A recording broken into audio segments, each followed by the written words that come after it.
Welcome friends. Today we are presenting a beautiful story, The Witch. So let's start the story. Miss Martha Macomb kept the little bakery on the corner, the one where you go up 3 steps and the bell tinkles when you open the door. Miss Martha was 40. Her bank book showed a credit of $2,000 and she posed two false teeth and a sympathetic heart.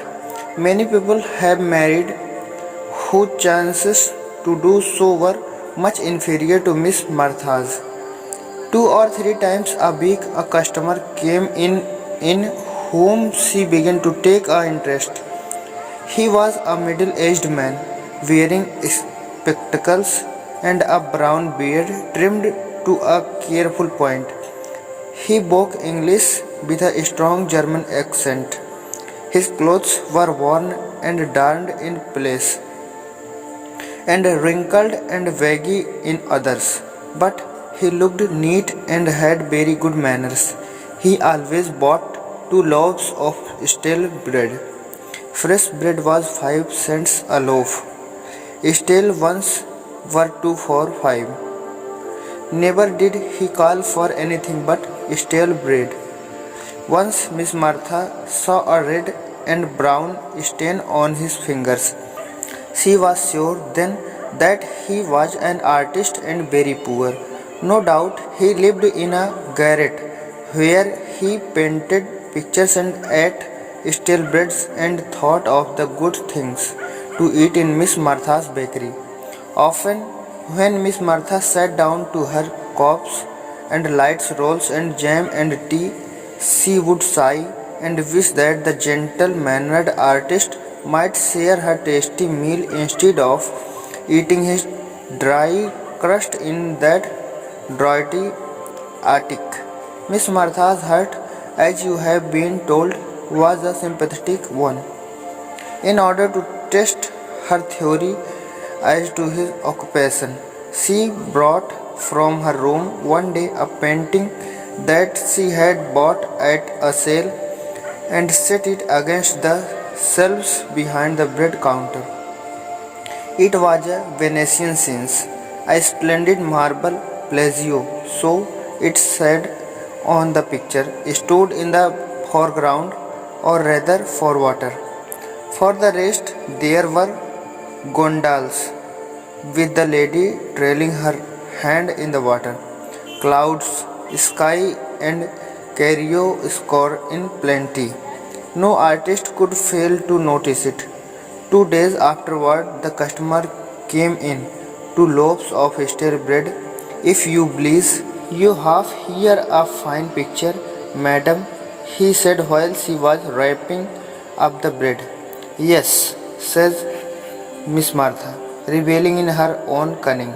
I do so admire art and know it would not do to say artist thus early. And paintings, she substituted. You think it is a good picture.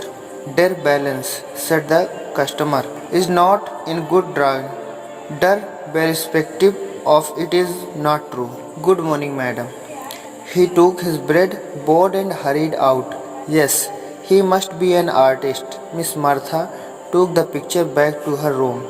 How gentle and kindly his eyes shone behind his spectacles. What a broad brow he had, to be able to judge perspective at a glance, and to live on stale bread. But genius often has to struggle before it is recognized. What a thing it would be for art and perspective if genius were backed by $2,000 in bank, a bakery and a sympathetic heart too. But these were daydreams, Miss Martha. Often now, when he came, he would chat for a while across the showcase. He seemed to crave Miss Martha's cheerful words. He kept on buying stale bread. Never a cake, never a pie, never one of her delicious Sally lunch. She thought he began to look thinner and discouraged. Her heart ached to add something good to eat to his meager purchase. But her courage failed at the act. She did not dare affront him. She knew the pride of artists. Miss Martha looked too, wearing her blue dotted silk waist behind the counter. In the back room, she cooked a mysterious compound of quince, seeds, and borax. Even so, many people use it for the completion. One day, the customer came in a usual, laid his nickel on the showcase, and called for his stale loaves.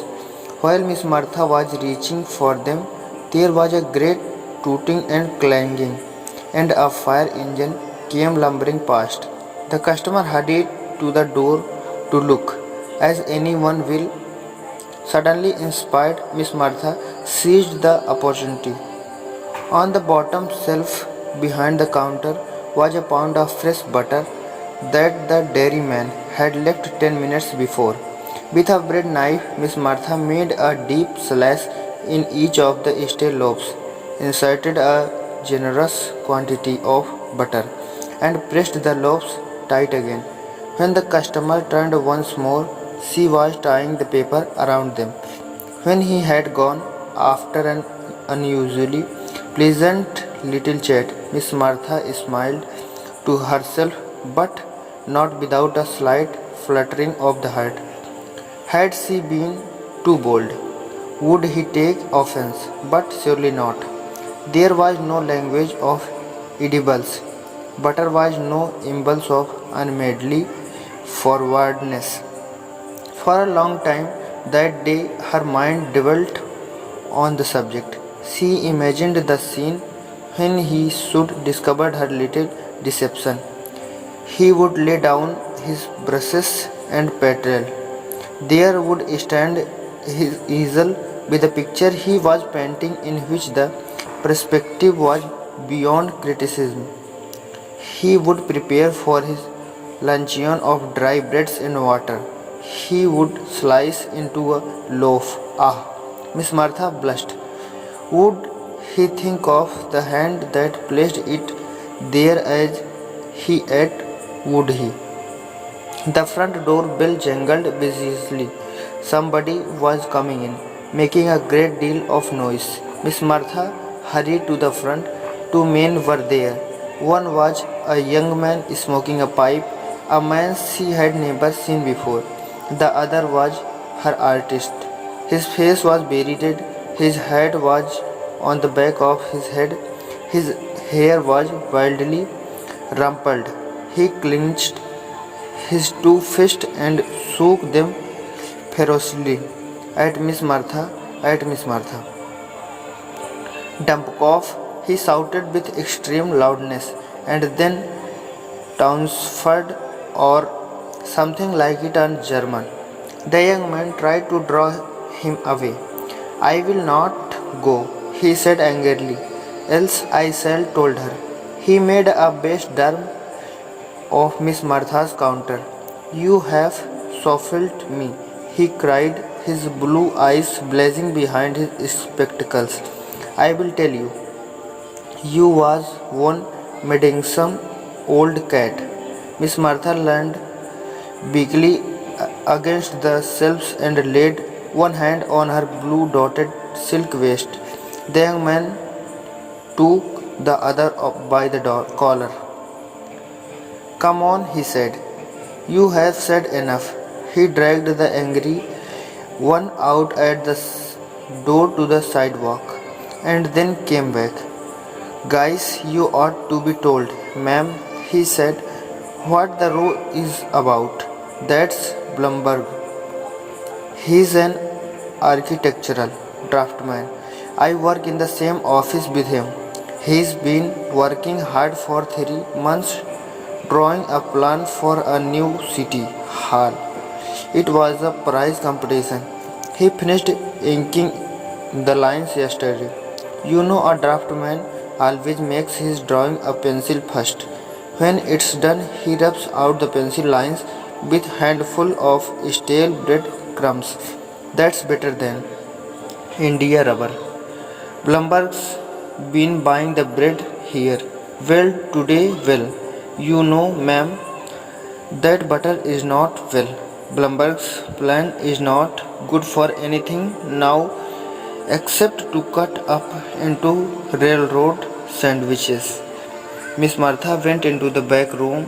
She took off the blue dotted silk waist and put on the old brown serge she used to wear.